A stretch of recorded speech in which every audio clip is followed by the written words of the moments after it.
السلام عليكم maanta waxaan idin soo gudbinayaa film Zambia oo lagu magacaabo Army of the Dead militariga Mareykanka waxa ay ku dhex socdaan eriyada 51 iyagoo baabuur xamuul ah sita balse militarigu ma aysan ogeyn waxa ku dhex jira gudaha isla waqtiga lamaane goordhow isa soo guursaday waxa ay ku safrayeen wadada weyn ee banaanka Las Vegas gabadha ninkeedii gaariga waday ay jugsiisay wuu xakameyn kari waayay gaariga wuxuuna shil la galay xamuulka militariga xamuulkii wadada weyn ayuu ku dhacay wuuna furmay kooxdiina waxay ka dalbadeen sida ugu dhaqsiyaha badan in ay ku soo baxaan isla markaa kadib Zambia oo xamuulkii ka soo baxsaday waxa uu dilay ciidamo badan laakiin laba askar ayaa isku dayeen in ay baxsadaan balse labadoodiiba waa la soo qabtay meydadka iyo askarta cudurka uu saameeyay waxa ay soo tooseen iyagoo Zambia ah waxa ay soo aadeen Las Vegas halka waxay intooda badan ku saameeyeen shacabka magaalada oo dhan qof kastana Zambia ayuu isku bedelay markii dambe si loo badbaadiyo magaalada faragelinta militariga ayaa dhacay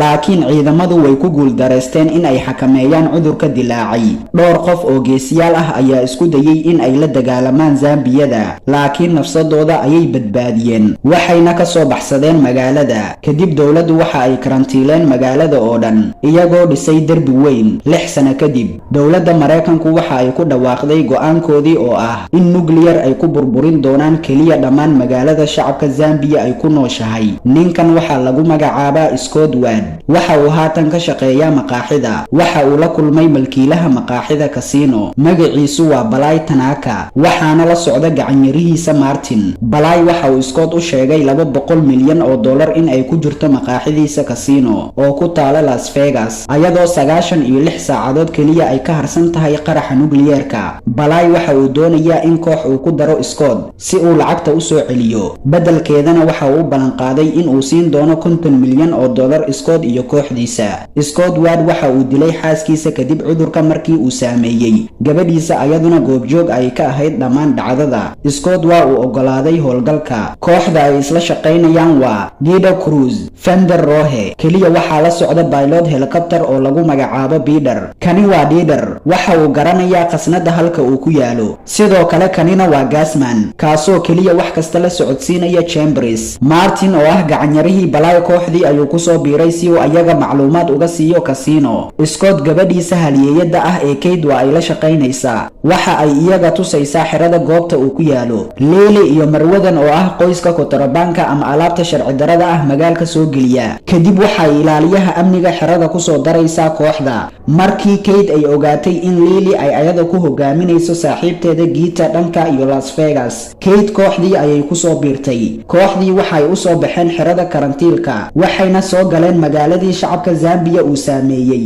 iyagoo magaalada burbursan ku dhex socda isla markaa dhawaaq ay ka maqleen gaariga korkiisa shabeel Zambia ah oo guuxaya ayaa ku soo baxay shabeelkuna magaciisu waa Valentine maadaama aysan wada kale u banaanayn Lily waxa ay si kas ah lugta uga toogatay ilaaliyihii xirada si ay Zambiyada u soo baxaan banaanka waxay u sharaxday in iyagu ay u baahan yihiin in naftooda ay u huraan Zambiyada alfa kuwaasi oo aadka u caqli badan ayadoo amar ku bixisay in ay maraan marin aamin ah daqiiqada kadib haweenay alfa ka tirsan oo loo yaqaan boqorada Zambia ayaa timid ayadoo qaylinaysa waxayna u yeedhay dhamaan Zambiyaashii xirada ku jiray hogaamiyaha alfa oo loo yaqaan Zeus isagoo waqti la qaadanaya xaaskiisa caloosheeda ayay taabatay kadib isaga waxa uu qaniinay oo uu saameeyay ilaaliyaha xirada Lily kooxdii ay hogaaminaysaa waxayna aadeen dhismo ay ka buuxaan Zambia iska caadi ah Scott waxa uu qorshe u dejiyay Zambiyaasha wuxuuna dhulka u dhigay shay ifaya markii Chambers ay Martin ku eedeysay in dareenkiisa uu qarsoomay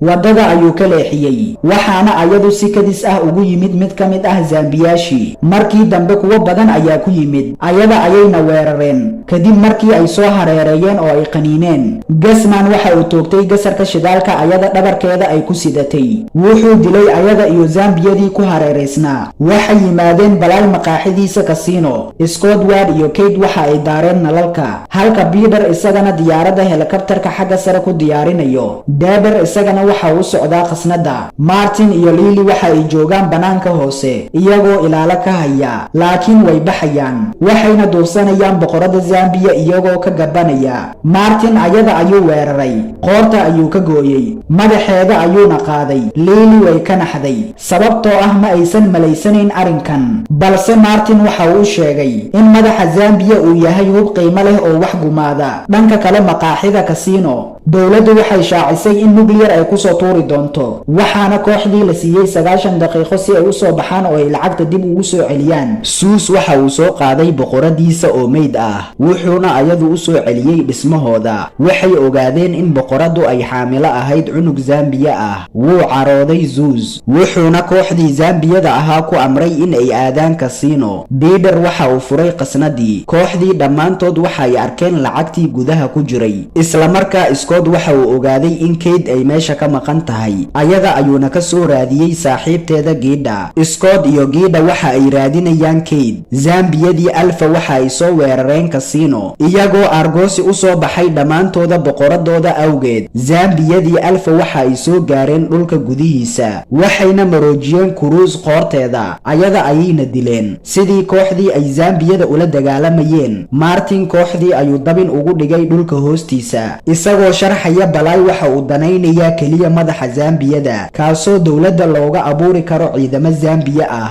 waxayna ka qiimo badan tahay lacagta qasnada ku jirta. Zeus dhulka hoose ayuu soo galay isagoo wajahaya Fender Rohe iyo Peter. Fender Rohe waxa uu isku dayay in uu la dagaalo Zeus, balse si fudud ayaa looga awood batay. Haddaba Peter waxa uu gadaal ka garaacayaa Zeus, nafsadiisa ayuu u huray si uu Fender Rohe u badbaadiyo. qasnada ayuu isku soo xiray. Martin waxa uu ogaaday in Lily ay xaday madaxii boqorada, waxayna ugu bedeshay wax culus si ay isaga u qiyaanto. Si kadis ah Valentine ayaa ka soo muuqday isaga gadaashii, wuu weeraray isaga, madaxa ayuuna ka goostay. Scott, Lily iyo Gassman hoolka ayay tageen, halka Zambiyadii ay iyaga soo weerareen. Dabka ayay fureen, balse iyagu Zambiyada ayaa ka awood batay, iyagoo isku dayaya in ay baxsadaan. Gassman waxaa qabsatay laba Zambiya, isaga gacanta ayaa laga qaniinay, balse isagu waxa uu sii waday in uu la dagaalamo iyaga. Markii raxan Zambiya ah ay u soo baxeen in ay cunaan isaga, waxa uu qarxiyay bamba gacmeed uu waday, wuxuu dilay Zambiyadii, wuxuuna baabi'iyay lacagtii uu isaga soo qaaday.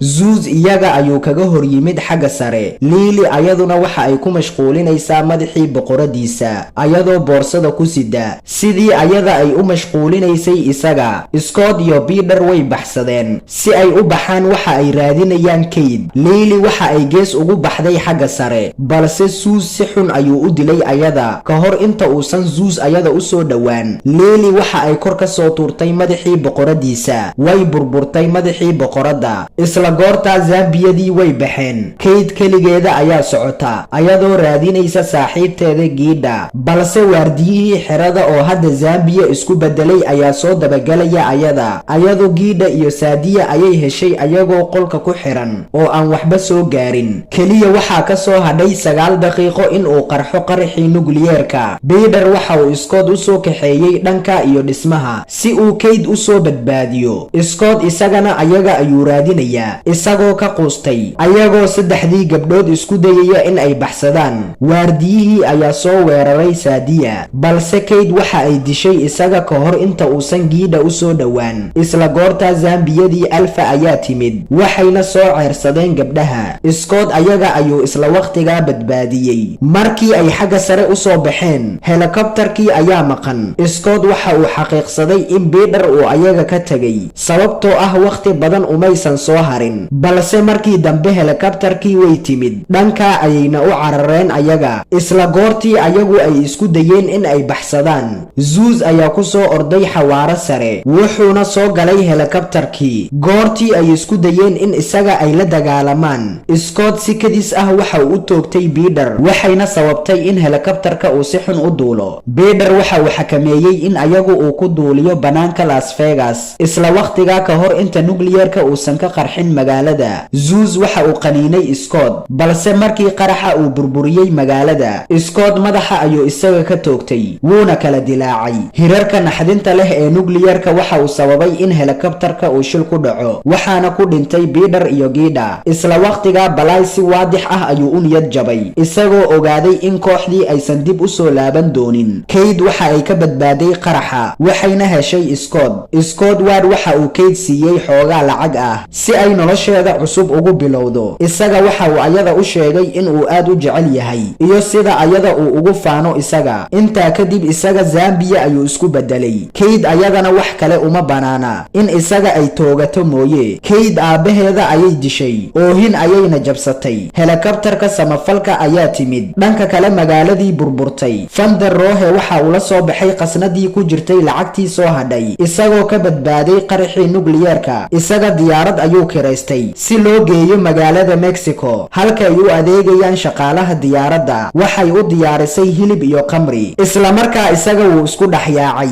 wuxuu u baxay suuliga kaliya isaga garabka ayaa laga qaniinay wuxuuna isku bedelay Zambia filimkuna halka ayuu ku dhamaaday haddii aad danayso muuqaalada caynkani ah like saar oo subscribe dheh si aan u soo badino mahadsanid